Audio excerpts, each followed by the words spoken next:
بس حضرت مسیح موعود علیہ الصلوۃ والسلام تقویٰ کی ان سب باریک راہوں کو ہمیں سمجھاتے چلے جاتے ہیں اور فرماتے ہیں کہ اللہ ہی پر یقین کرو کہ اس کے سوا کوئی نہیں ہے جو کسی کے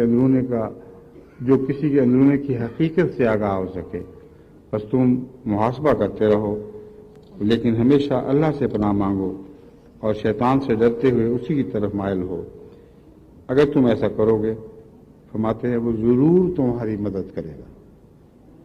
یہ خیال نہ کرنا کہ ایک مشکل سفر ہے جس کی طرف آگے بڑھنا بھی بیکار ہے، کیونکہ زندگی تھوڑی اور سفر لمبا ہے. حضرت مسیح موعود علیہ السلام فرماتے ہیں، وَمَن يَتَوَكَّلْ عَلَى اللَّهِ فَهُوَ حَسْبُهُ. یاد رکھو، خدا کا یہ پیغام ہے کہ جو اللہ پر توکل کرے گا وہ اس کا حسب ہو جاتا ہے.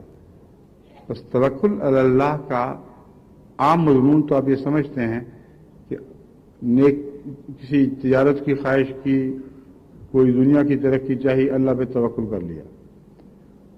توکل کا ایک اور مضمون ہے جو یہاں بیان ہوا ہے، اس مضمون کی طرف عام لوگوں کی نظر نہیں جاتی. توکل اس بات کو کہتے ہیں جیسے اندھا ایک دیکھنے والے پر توکل کرتا ہے، وہ اس کے آگے بڑھنے سے ساتھ ساتھ قدم بڑھاتا ہے. جب دیکھنے والا اندھے کو کہتا ہے کہ یہاں قدم نہ رکھو تو وہ توکل کرتا ہے، کیونکہ دیکھ نہیں سکتا. توکل کے نتیجے میں جانتا ہے کہ گڑھا ہوگا، توکل کے نتیجے میں جانتا ہے کہ کوئی موذی جانور ہوگا، اور وہ اپنے ایک دیکھنے والے پر توکل ان معنوں میں کرتا ہے کہ جہاں قدم رکھنے کی وہ ہدایت کرتا ہے وہاں قدم رکھتا ہے، جہاں قدم رکھنے سے روکتا ہے وہ اپنے قدم روک لیتا ہے. یہ توکل علی اللہ ہے جو یہاں بیان ہوا ہے. وَمَن يَتَوَكَّلْ عَلَى اللَّهِ فَهُوَ حَسْبُهُ. جس طرح ایک دیکھنے والا ایک اندھے کا حسیب ہو جاتا ہے، اس کا گویا جواب دہ ہو جاتا ہے. جب اندھا اس پر توکل کرتا ہے تو وہ ذمہ دار ہے اس بات پر کہ جو بھی قدم اندھا اٹھائے گا وہ درست قدم اٹھائے گا. بس اللہ ان معنوں میں توکل کی جزا دیتا ہے کہ جب آپ اس کے کہے میں آ جاتے ہیں، جہاں وہ قدم رکھنے کی ہدایت فرماتا ہے رکھتے ہیں، جہاں سے روکتا ہے وہاں سے رک جاتے ہیں. فحسبہ اللہ فہو حسبہ، بس وہی ہے جو ذمہ دار ہو جاتا ہے. ان معنوں میں آپ اپنی بھلائی کی فکر کریں. غرض برکات تقوی میں سے ایک یہ ہے کہ اللہ تعالیٰ کے لیے اللہ تعالیٰ متقی کو ان مصائب سے مخلصی بخشتا ہے جو دینی امور کے خارج ہوں. اب مصائب سے مخلصی تبھی بخش سکتا ہے اگر جو کہے وہ آپ کریں. اگر جو اللہ کہے وہ آپ نہ کریں تو مصائب سے مخلصی کا خدا ذمہ دار نہیں ہوا کرتا.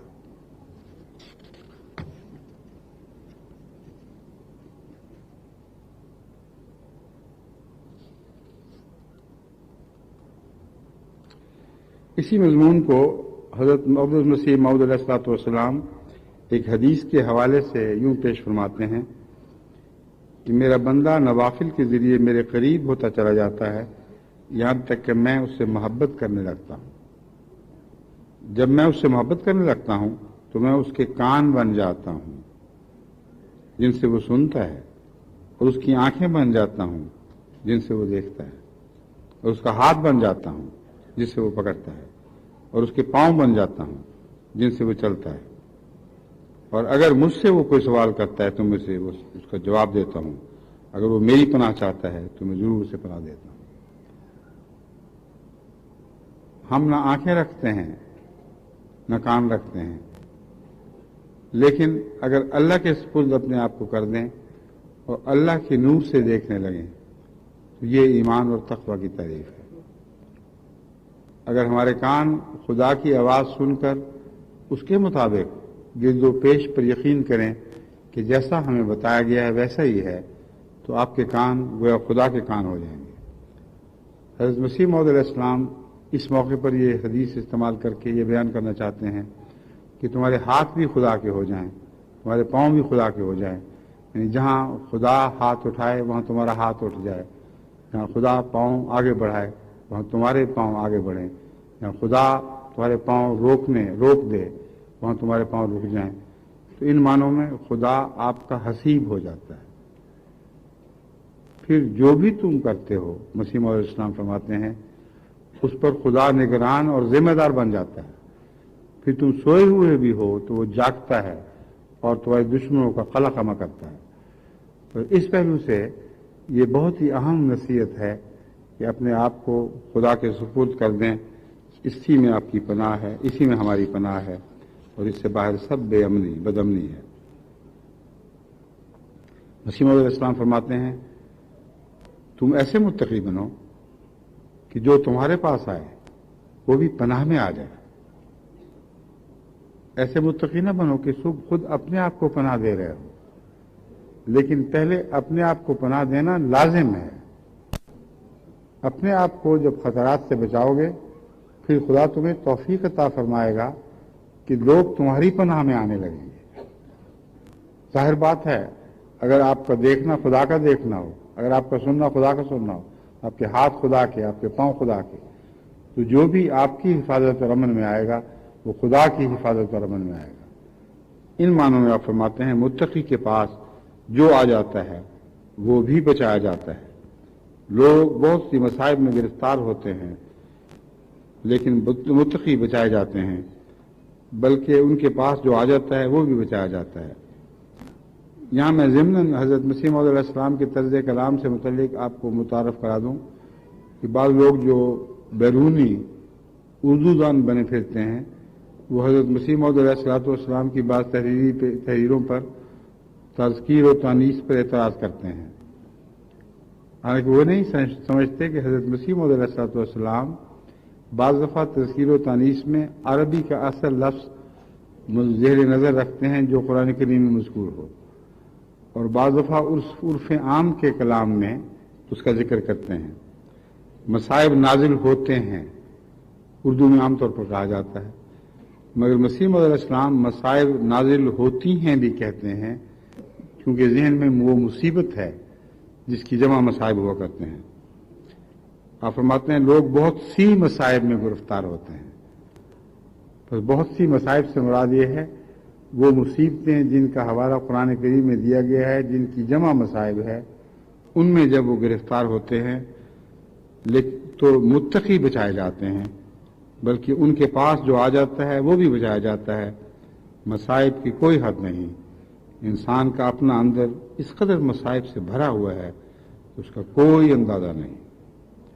امراضی کو دیکھ لیا جاوے کہ ہزارہ مصائب کے پیدا کرنے کو کافی ہیں، لیکن جو تقوی کے قلعہ میں ہوتا ہے وہ ان سے محفوظ ہے، اور جو اس سے باہر ہے جو ایک جنگل میں ہے جو درندہ جانوروں سے بھرا ہوا ہے۔ متقیوں کو اسی دنیا میں بشارتیں ملتی ہیں۔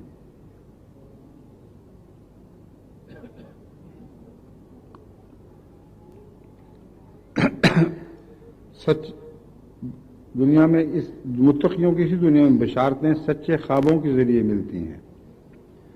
اب یہ سوال کہ ہم متقی ہو بھی چکے ہیں کہ نہیں، یہ سوال اس وقت تک مبہم رہے گا جب تک خدا تعالیٰ کی طرف سے ہمارے تقوی کی شہادتیں نازل نہ ہوں، اور یہ وہ پہچان ہے جس کا آپ کو منتظر رہنا چاہیے۔ جب آپ سمجھیں کہ آپ نے تقوی کی راہیں تقوی کے ساتھ طے کر لی ہیں اور آپ ان شرائط کو پورا کر رہے ہیں جن کی طرف حضرت مسیح موعود علیہ السلام توجہ دلاتے ہیں، تو یاد رکھیں پھر آسمانی شہادتوں کا انتظار کریں، کیونکہ آسمانی شہادتوں کے بغیر آپ کی شہادت کوئی بھی معنی نہیں رکھتی۔ حضرت مسیح موعود علیہ السلام دیکھیں درجہ پر درجہ اس مضمون کو آگے بڑھاتے چلے جا رہے ہیں، اور یقین کے ایسے ذرائع سے آپ کو آشنا کرتے ہیں جن کے بعد یہ خطرہ کہ ہم نے اپنے متعلق غلط نہ سوچا ہو، یہ خطرہ ٹل جاتا ہے۔ فرماتے ہیں متقی کے لیے ایک اور بھی وعدہ ہے، لَهُمُ الْبُشْرَى فِي الْحَيَاةِ الدُّنْيَا وَفِي الْآخِرَةِ۔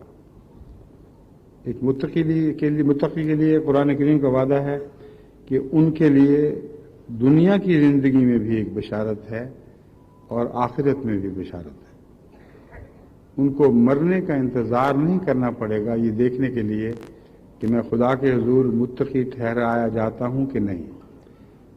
لازم ہے متقی کے لیے کہ دنیا میں اس پر خدا کی گواہیاں اتریں۔ فرمایا یعنی جو متقی ہوتے ہیں ان کو اسی دنیا میں بشارتیں سچے خوابوں کے ذریعے ملتی ہیں، بلکہ اس سے بھی بڑھ کر وہ صاحب مکاشفات ہو جاتے ہیں، مکالمت اللہ کا شرف حاصل کرتے ہیں، بشریت کے لباس میں ہی ملائکہ کو دیکھ لیتے ہیں، جیسا کہ فرمایا ان الذین قالوا ربنا اللہ ثم استقاموا تتنزل علیہم الملائکہ الی الآخر، یعنی وہ لوگ جو کہتے ہیں کہ ہمارا رب اللہ ہے اور استقامت دکھاتے ہیں، یعنی ابتلا کے وقت ایسا شخص دکھلا دیتا ہے کہ جو میں نے منہ سے وعدہ کیا تھا وہ عملی طور سے پورا کرتا ہوں، تو لازماً یہ بشارت اس کے حق میں پوری ہوگی کہ اس پر اسی دنیا میں اسی زندگی میں فرشتے اترنے لگیں گے۔ اور فرشتوں کی پہچان کیا ہے کہ وہ سچے فرشتے اترتے ہیں تو خدا کے فرشتے ہیں، اگر جھوٹے فرشتے اترتے ہیں تو شیطان کے فرشتے ہیں، جیسی روح ویسے فرشتے۔ بس اگر آپ تقوی پر قائم ہوں اور تقوی پر قدم ماریں تو آپ کو بھی خوابیں آئیں گی، آپ کو بھی مکاشفات دکھائی دیں گے۔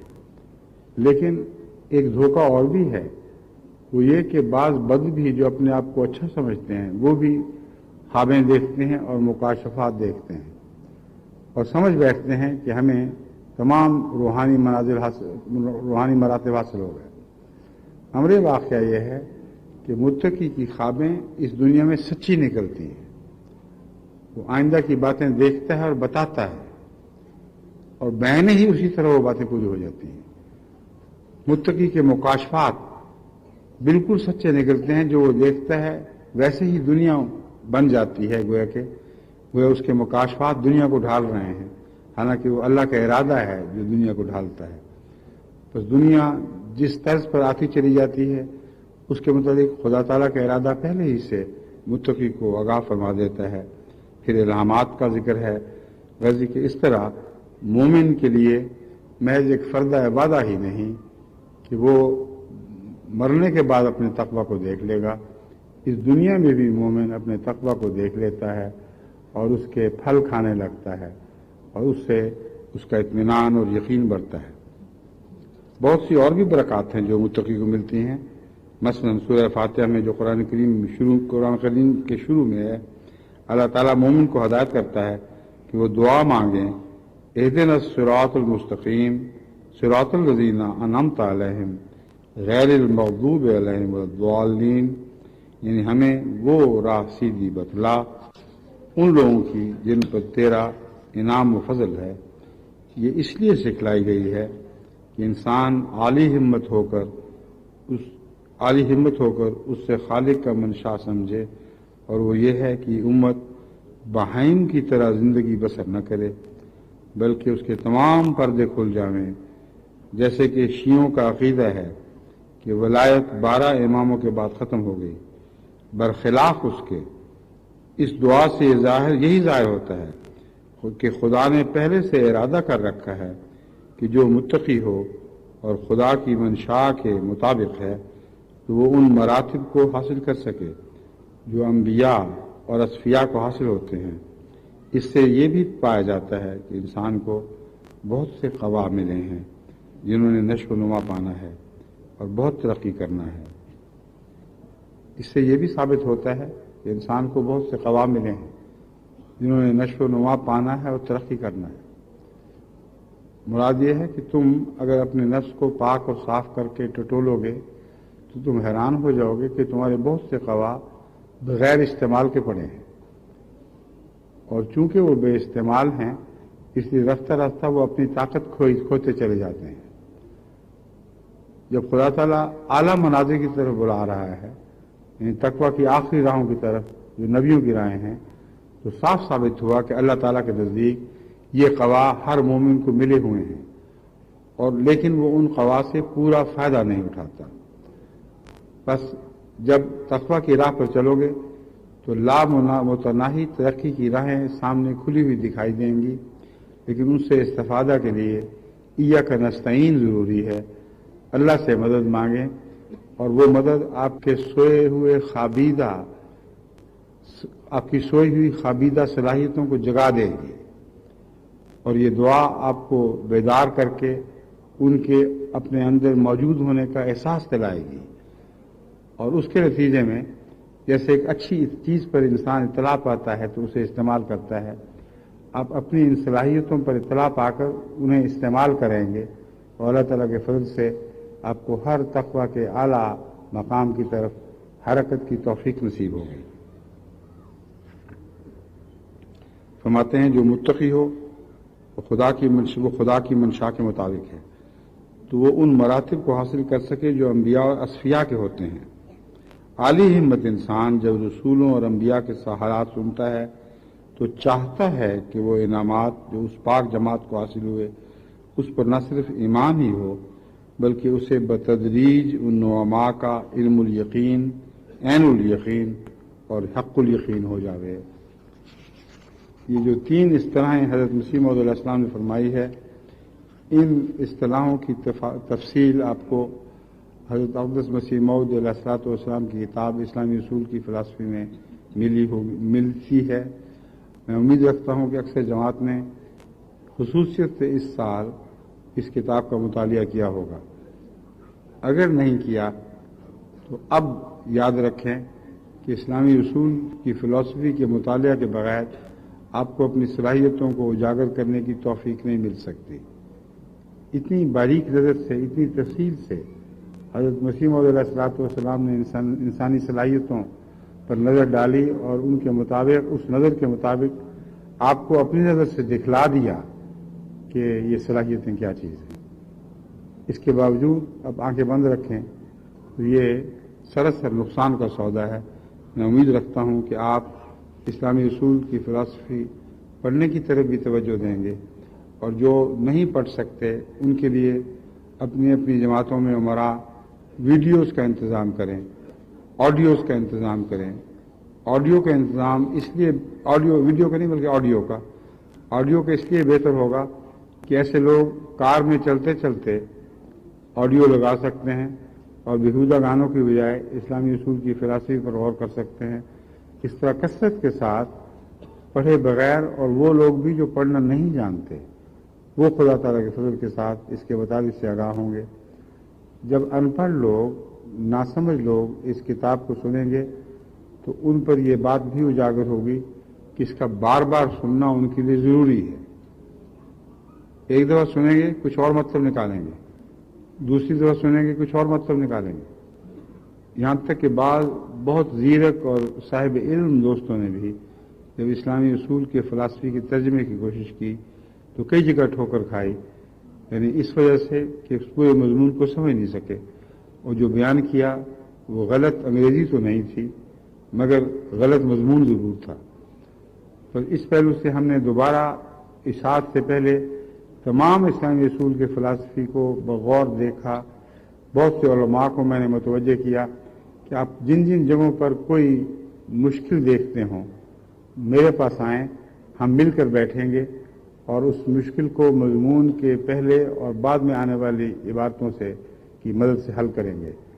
چنانچہ اس سلسلے میں کئی علماء خدا تعالیٰ کے فضل کے ساتھ مضامین کے بعد اشکال مجھ سے مل کر ہم دونوں آپس میں ایک دوسرے کی مدد کرتے ہوئے ان کو حل کرتے رہے، اور اب جہاں تک ہماری کوشش تھی جو انگریزی ترجمہ اسلامی اصول کی فلسفی کا پیش کیا جا رہا ہے ان میں وہ اشکال باقی نہیں رہے، لیکن اس کے باوجود ہو بھی سکتے ہیں، کیونکہ یہ دعویٰ بھی نہیں کہ ہم نے ہر مضمون کو پا لیا ہو۔ پر اتنی محنت اور غور اور فکر کے بعد اگر ہم اس کے مطالب کی گہرائی تک نہ اتر سکے ہوں تو لازم ہے کہ عامت الناس جن کا زیادہ دینی علم نہ ہو وہ ان عبارتوں کو سنیں بھی اور ان سے بے بہرہ بھی رہیں۔ تو جب وہ سنیں تو میں امید رکھتا ہوں کہ بار بار سنیں گے، کثرت کے ساتھ توجہ دیں گے، اس طرح رفتہ رفتہ ان مطالب پر آگاہی پائیں گے جن کو دنیا کے بڑے بڑے عالم بھی نہیں جانتے۔ اس کے لیے غربت اور مسکینی فرض ہے۔ اب دیکھیے حضرت اقدس مسیح موعود علیہ السلام نے جو وہاں نصیحتیں فرمائیں ان میں ایک ترتیب تھی، ایک تدریج تھی، اور جنہوں نے رپورٹ مرتب کی انہوں نے ہم پر احسان کیا کہ اسی ترتیب اور تدریج سے ان کو محفوظ کر لیا، لیکن اکثر پڑھنے والے یہ نہیں سمجھتے کہ ایک تدریج کے ساتھ آگے بڑھنے والا مضمون تھا۔ یہ رپورٹ انشاءاللہ جماعت کی طرف سے شائع کی جائے گی، جب آپ پڑھیں گے تو اس نقطۂ نگاہ سے پڑھیں جو میں آپ کے سامنے رکھ رہا ہوں کہ حضرت اقدس مسیح موعود علیہ الصلوۃ والسلام کی عبارتیں اور آپ کی نصیحتیں ایک اندرونی نظم و ضبط رکھتی ہیں، ایک کا تعلق دوسری سے ہوتا ہے، اور مضمون ایک دوسرے سے بے ربط اور ٹوٹا ہوا نہیں کہ کچھ یہ نصیحت کر دی کچھ وہ نصیحت کر دی۔ جس کے ذہن میں مضمون سے ربط پیدا کرنے کی صلاحیت نہیں ہے وہ بسا اوقات یہی سمجھتا رہے گا کہ حضرت مسیح علیہ السلام نے یہ بھی نصیحت کی، اس کے بعد ایک اور نصیحت کر دی، اس کے بعد ایک اور نصیحت کر دی، پہلے اور بعد کا فرق نہیں کیا۔ حالانکہ جیسا کہ میں آپ کے سامنے کھول رہا ہوں، تقویٰ کی اس ساری تعریف کے بعد آپ نے بالآخر زندگی میں غربت اور مسکینی کا ذکر فرمایا ہے تمہیں کچھ بھی حاصل نہیں ہو سکتا جب تک پہلے اپنی زندگی میں غربت اور مسکینی پیدا نہ کرو۔ یہ عبارت جب میں نے پڑھی تو میرا ذہن سقراط کی طرف گیا، جس کا یہی پیغام تھا جو اس زمانے کے لوگ بھی نہیں سمجھ سکے، اور کچھ تو سمجھے لیکن اکثر نہیں سمجھ سکے، اور اکثر فلسفی جو سقراط کا فلسفہ آپ کے سامنے پیش کرتے ہیں وہ آج بھی اس مسئلے کو نہ سمجھ سکے۔ سقراط گلیوں میں پھرتا تھا اور کہتا تھا پہلے جاہل بنو پھر تمہیں علم آئے گا، لا علمی کے بغیر علم کی طرف تمہارا کوئی سفر ممکن نہیں۔ اور دنیا والے اس پر ہنستے تھے اور مذاق اڑاتے تھے، کہتے تھے کیسا جاہل آدمی ہے، ہمیں جہالت کی طرف بلا رہا ہے۔ سقراط کہا کرتا تھا تم جاہل ہو، جہالت کی طرف نہیں بلا رہا، تمہیں یہ احساس نہیں ہے کہ تم جاہل ہو۔ اور مثالیں دیتا تھا عام روزمرہ کے ٹریڈز ہیں یا روزمرہ کے صنعت کی چیزیں ہیں، صنعت کاروں سے گویا مخاطب تھا۔ وہ کہتا تھا تم جس صنعت کو اپنی زندگی کا مشغلہ بنائے بیٹھے ہو تمہیں اس صنعت کا علم بھی ہے کہ نہیں؟ عام کاریگر حیران ہو جایا کرتا تھا کہ ہم اتنی اچھی چیزیں بناتے ہیں اور یہ فلسفی بنا پھرتا ہے اور کہتا ہے ہمیں علم بھی ہے کہ نہیں، علم نہ ہو تو ہم کیسے بنائیں؟ اس کی مراد یہ تھی کہ جس خدا نے تمہیں بنایا ہے تم جانتے ہو کہ اس خدا کا لازماً ایک مقصد ہوگا۔ ایک اچھا کاریگر جو چیز بھی بناتا ہے اگر اس کے مقصد سے غافل ہے تو اس کی چیز بنانے کا کوئی بھی فائدہ حاصل نہیں ہوگا۔ ایک سیڑھی بنانے والے کے لیے لازم ہے کہ مقصد کو حاصل کرے، بس جو وہ لا علمی کہتا تھا وہ اپنی مصنوع اپنی صنعت سے لا علمی کی باتیں کیا کرتا تھا کہ تم بھی پیدا کیے گئے ہو، جس طرح تم ایک چھوٹی سی چیز بھی بناؤ تو اس کے لیے ایک مقصد سامنے رکھتے ہو اور اس مقصد کے مطابق چیزوں کو ڈھالتے ہو۔ اگر تمہیں مقصد سے لا علمی ہے تو تم جاہل ہو، تم کچھ بھی پیدا نہیں کر سکتے۔ اللہ نے تمہیں پیدا کیا ہے اور باشعور پیدا کیا ہے، یہ ہو نہیں سکتا کہ اس کا مقصد نہ ہو۔ تم مقصد کو سمجھنے سے پہلے اپنی لا علمی کا تو اقرار کرو۔ حضرت مسیح موعود علیہ السلام فرماتے ہیں کہ فرشتے بھی اس کے حضور لا علمی کا اقرار کرتے ہیں تو علم حاصل کرتے ہیں۔ تو سقراط علیہ الصلوۃ والسلام جن کو میں نبی اللہ یقین کرتا ہوں، ایک ذرہ بھی میرے دل میں شک نہیں، وہ دنیا کے فلسفی نہیں تھے، بلکہ انبیاء والی باتیں تمثیلات میں کیا کرتے تھے، جیسے حضرت عیسیٰ علیہ الصلوۃ والسلام تمثیلات سے دنیا کو سمجھایا کرتے تھے۔ تو یہ مقصد ہے جو غربت سے حاصل ہو سکتا ہے، مسکینی سے حاصل ہو سکتا ہے۔ وہی بات حضرت مسیح موعود علیہ السلام فرما رہے ہیں۔ اگر تمہیں بڑے دعوے ہیں، بڑے لاف ہے، تم بڑے عقل والے ہو، تمہیں سب کچھ پتہ ہے، تو تم کچھ بھی حاصل نہیں کر سکو گے۔ پہلے خدا کے حضور اپنی لا علمی کا تو اقرار کرو، یہ تو کہو کہ اے خدا تو جانتا ہے ہم نہیں جانتے، پھر جاننے والے کے ہاتھ میں اپنا ہاتھ تھماؤ گے تو تمہیں سب کچھ حاصل ہوگا۔ اگر لا علمی کا اقرار ہی نہیں اور اپنی انا میں ہی گم بیٹھے ہو تو تمہیں دنیا میں کچھ بھی حاصل نہیں ہو سکتا۔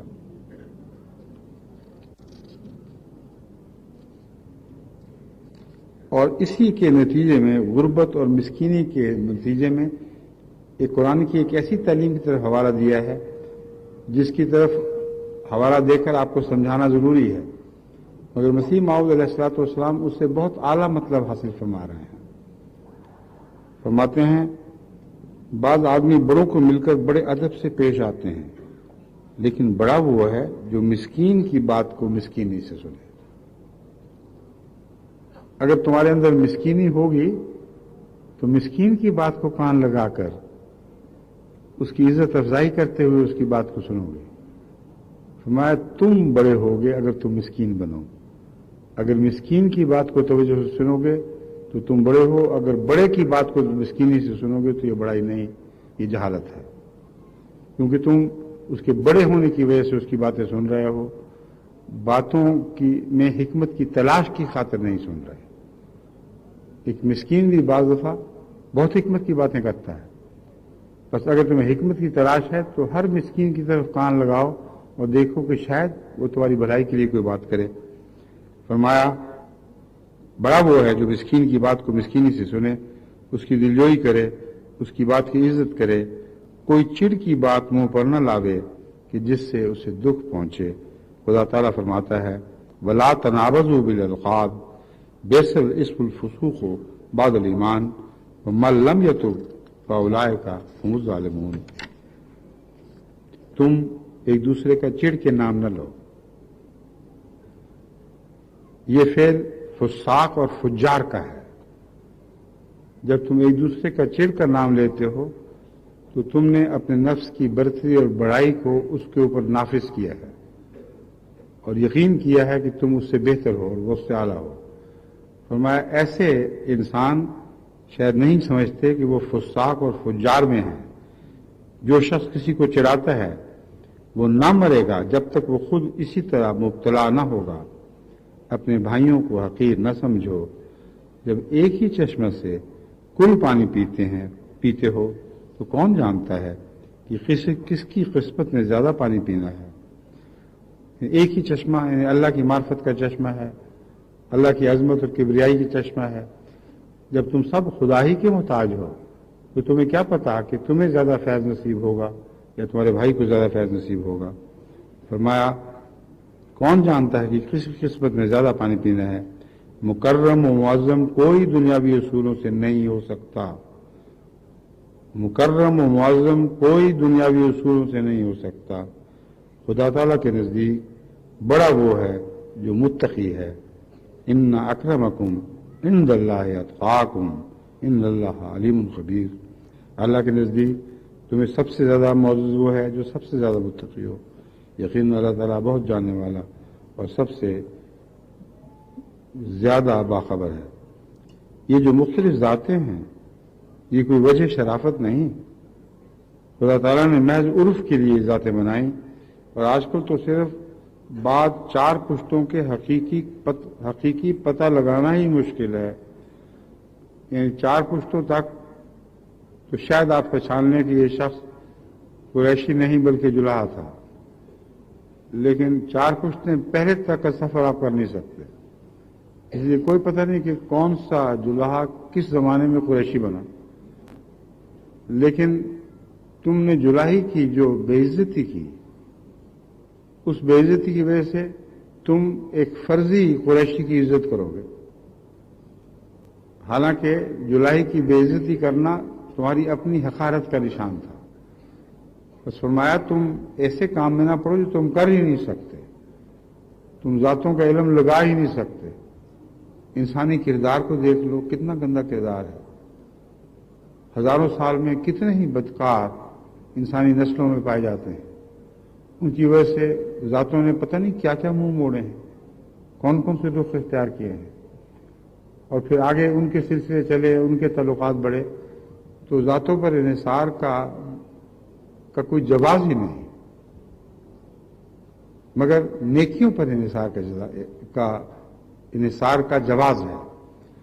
حضرت مسیح موعود علیہ الصلوۃ والسلام اس طرح آپ کو ذات پات کے جھگڑوں سے الگ کرتے ہیں، فرماتے ہیں نیکی اور تقوی ہی اصل عزت اور عظمت کا نشان ہے۔ فرماتے ہیں متقی کون ہوتے ہیں؟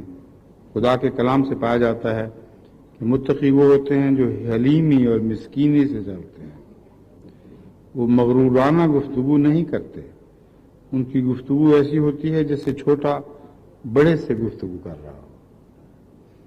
ہم کو ہر حال میں وہ کرنا ہے جس سے ہماری فلاح ہو۔ اللہ تعالیٰ کسی کا اجارہ دار نہیں، وہ خاص تقوی کو چاہتا ہے، جو تقوی کرے گا وہ مقام اعلیٰ کو پہنچے گا۔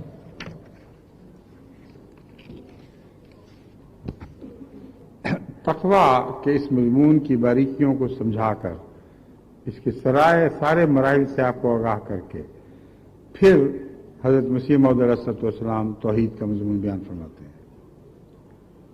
یاد رکھیں کہ توحید کے رنگ آپ پر چڑھنے کے لیے ان ساری راہوں سے گزرنا ضروری ہے۔ جو سفر سچی توبہ سے شروع ہوگا وہی سفر ہے جو بالآخر توحید تک پہنچے گا۔ اگر توحید کی باتیں کرتے ہوں، توحید کے نعرے لگاتے ہوں، لا الہ الا اللہ کے گیت گاتے ہوں، مگر پہلا قدم توبہ کے دروازے سے داخل نہیں ہوگا، جیسا کہ حضرت اقدس مسیح موعود علیہ الصلوۃ والسلام اس مضمون کو درجہ بدرجہ کھول رہے ہیں، آپ توحید کے مقام تک پہنچیں گے ہی نہیں۔ چنانچہ حضرت مسیح موعود علیہ السلام نے باوجود اس کے کہ ہر چیز توحید باری تعالیٰ سے شروع ہوتی ہے، توحید کے مقام کو سمجھانے کے لیے اس موقع پر رکھا ہے۔ پہلے یہ منزلیں طے کر لو، پہلے صاف ستھرے ہو جاؤ، اپنے آپ کو تیار کرو، خدا کے حضور پیش کرنے کی اہلیت اختیار کرو۔ جب سب کچھ حاصل ہو جائے گا، جب تم عجز اور انکساری کے اس مقام تک جا پہنچو گے جس مقام سے آگے توحید کا سفر شروع ہوتا ہے، پھر تمہیں توحید کی سمجھ آئے گی اور پھر توحید باری تعالیٰ تمہاری ذات میں جلوے دکھانے لگے گی۔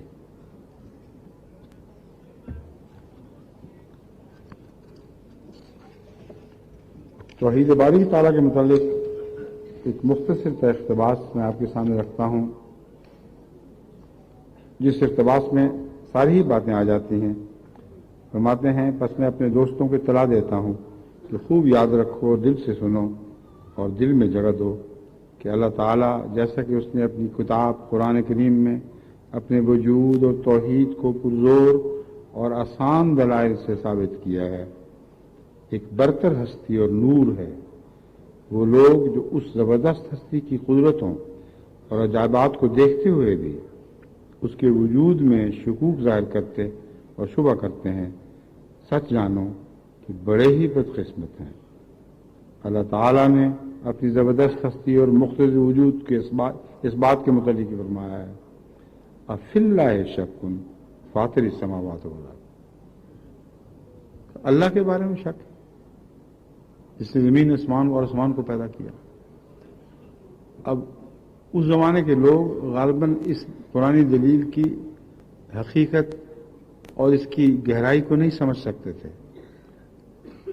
کئی لوگ یہ بھی کہتے تھے، اس زمانے سے پہلے سے بھی کہتے چلے آئے ہیں کہ ہم ہمیشہ سے ہیں، دنیا ہمیشہ سے چلی آ رہی ہے۔ تو خدا کی ہستی کی دلیل کیسے بنی؟ خدا فاطر بن کے دنیا کا فاطر اور کائنات کا فاطر بن کر کس طرح ہم پر ظاہر ہو؟ اس میں بہت سے ایسے گہرے اشارے مضمر ہیں جو اس زمانے میں آ کر ظاہر ہوئے ہیں، لیکن اس زمانے کے لوگ جو سادہ دل اور صاف مزاج رکھتے تھے وہ بھی اس پر غور کر سکتے تھے۔ ان میں بھی بہت سے ایسے تھے جو دیکھتے تھے کہ زمین و آسمان از خود وجود میں نہیں آ سکتی، وہ خدا کو فاطر ہی سمجھتے تھے۔ مگر فلسفیوں کے لیے اور گہرا قدرت کا علم رکھنے والوں کے لیے اس آیت میں ایک بہت بڑی دلیل ہے جو اپنی پوری شان کے ساتھ اس دور میں ظاہر ہوئی ہے۔ افی اللہ شک فاطر السماوات، زمین و آسمان کے متعلق اب وہ پرانے نظریے سب بدل چکے ہیں کہ زمین و آسمان ہمیشہ سے ہیں۔ فطور کا مطلب ہے کسی وقت وہ پیدا ہوئے ہیں اور اس مضمون پر میں تفصیل سے سائنسی حوالوں کے ساتھ اپنی اس کتاب میں ذکر کیا ہے، جو اب چھپائی کے لیے میں نے جیسا کہ کہا تھا تیاری کے منزل میں ہے۔ ہمارے انگلستان کی ایک بچی کے اسکول میں نے کر رکھا ہے، جن کا نام کل میں نے لیا تھا، فرینا ثاقب یا فرینا قریشی ہیں۔ وہ اللہ تعالیٰ کے فضل کے ساتھ یہ ملکہ رکھتی ہیں کہ نوک پلک کے ساتھ ہر چیز کا مطالعہ کر کے مجھے مطلع کر رہی ہیں کہ کہاں غلطی سے مضمون دہرایا گیا ہے، کہاں غلطی کے ساتھ بعض ایسے مضمون میں بیان کر رہا ہوں جو سمجھ نہیں آ رہی، میرے ذہن میں ہوگا لیکن پڑھنے والے کو نہیں سمجھ آئے گی۔ اس سے پہلے کسی میرے مددگار نے اس پہلو سے اس کتاب کا باریک تفصیل سے جائزہ نہیں لیا تھا، اس لیے میں ان کا ذکر کر رہا ہوں بار بار کہ آپ ان کے لیے دعا کریں۔ میں بہت ممنون ہوں اس بات کا کہ اگر وہ یہ توجہ نہ کرتی تو یہ کتاب ناقص ہوتی اور میرے ارادے کے خلاف ناقص ہوتی۔ میں سمجھ رہا ہوتا کہ ٹھیک ہے اور غلط نکلتی اور ساری دنیا میں شرمندگی کا موجب ہوتی۔ انہوں نے چونکہ اول سے آخر تک خود ہر مضمون کو پڑھا ہے اور باریک نظر سے دیکھا ہے، اور جب انہوں نے توجہ دلائی تو پھر شمس صاحب کو بھی میں نے دکھانا شروع کیا، کیونکہ وہ بھی ایک باریک نظر رکھتے ہیں۔ پھر ان کے اشارے پر کہ فلاں بچی ہے وہ بھی غور کر سکتی ہے، ان کو بھی شامل کیا، لیکن بنیادی طور پر یہ کردار انہوں نے ادا کیا ہے۔ اور ایسی حالت میں بھی جب بچے بیمار، ماں بیمار، اس کی زندگی کا خطرہ ہو، ایسے حالات تھے کہ آپ اس کا تصور بھی نہیں کر سکتے۔ بھائی کی شادی بھی ہے، سب کچھ چھوڑ کر کئی دفعہ آواز آتی تھی تو دفتر پرائیویٹ سیکٹری میں بیٹھی ٹائپسٹ سے الجھ رہی ہوتی تھی کہ اس لفظ کو بھی درست کرو، اس کو بھی درست کرو، اس جگہ کو یہاں سے ہٹاؤ، اس جگہ پہنچاؤ۔ تو میری وہ مدد کی ہے اس بچی نے جو کوئی اور میرا مددگار نہیں کر سکا تھا۔ اس لیے میں ان کا نام اصرار کے ساتھ بار بار لیتا ہوں، کیونکہ اس کتاب کے مضامین آپ سب کے لیے ضروری ہیں۔ جب یہ شائع ہوگی تب آپ دیکھیں گے کہ یہ کتنے ضروری تھے، اور چونکہ اس کی مدد سے اب یہ کتاب اس شکل کو پہنچ چکی ہے کہ پیش کی جا سکے، اس لیے میں آپ سے دعا کی درخواست بھی کرتا ہوں کہ اس بچی کے لیے دعا کریں، کیونکہ اس نے بہت قربانیاں دی ہیں، دن رات اس پر لگا دی ہے۔ اور میں حیران ہوتا تھا کہ ماں بستر مرگ پر، جس کی زندگی کو خطرہ پتہ نہیں کہ رہ بھی سکتی ہے کہ نہیں، مجھے بتاتی بھی نہیں تھی کہ کن حالات میں ان کو چھوڑ کر آئی ہیں، ہنستی ہوئی ظاہر کرتے ہوئے کہ نہیں میں تو حاضر ہو گئی، سب ٹھیک ہے۔ وجہ یہ تھی کہ اس کو پتا تھا کہ میں اتنا حساس ہوں، اگر مجھے پتہ لگ جاتا ہے کہ بچہ بیمار یا ماں بیمار ہے، میں کبھی بھی اس کو اجازت نہیں دیتا۔ مگر ایک جنون تھا کہ جلسے سے پہلے کام مکمل ہو جائے، اس لیے یہ خاموشی سے اپنی طرف سے مجھ سے چھپا کر یہ قربانیاں کرتی رہی۔ بہرحال یہ ضمنی ذکر ہے، پہلے بھی آ چکا تھا، میں اب وجہ سمجھا رہا ہوں کہ کیوں میں اس بچی کی خصوصیت سے عزت کی نظر سے دیکھ رہا ہوں۔ ہستی باری تعالیٰ کے تعلق میں جو مضامین میں نے آپ کے سامنے بیان کیے ہیں، ان پر بڑی باریک نظر سے انہوں نے دیکھا اور کئی ایسے سکم کی طرف، اسقام کی طرف مجھے متوجہ کیا۔ اگر میں متوجہ نہ ہوتا تو بہت سے سائنسدان بھی یہ سمجھتے کہ شاید مجھے علم ہی کچھ نہیں۔ مجھے انہوں نے توجہ دلائی کہ دیکھیں، اس کو دوبارہ پڑھ کے دیکھیں، جو آپ کہنا چاہتے تھے کیا وہی ہے جو کہہ رہے ہیں؟ تو میں نے پڑھا تو میں نے کہا انا للہ، میں تو یہ نہیں کہنا چاہتا تھا۔ ایک لفظ کے عدلنے بدلنے سے سارا مضمون خراب ہو رہا تھا۔ بس اللہ تعالیٰ فضل فرمائے ان سب پر جو میرے مددگار ہیں۔ ان میں ملک مسعود صاحب کا بھی میں دعا کے ساتھ دعا کی درخواست کے ساتھ ذکر کرنا چاہتا ہوں۔ ملک مسعود صاحب امریکہ میں ہمارے ریسرچ سیل کے سربراہ ہیں جو میں نے مقرر کیے ہیں۔ ان کو اچھے آدمی جو سائنسدان بھی ہوں اور دین کا بھی کچھ سود بود رکھتے ہوں، ان کو تلاش کرنے کا ملکہ ہے، خود بھی سائنسدان ہیں، اور میرا مطلب سمجھ کے ہر اس حوالے کو تلاش کر لیتے ہیں جو مجھ سے کھویا جاتا ہے۔ اور عجیب بات ہے کہ یہ سارے مضامین جو میں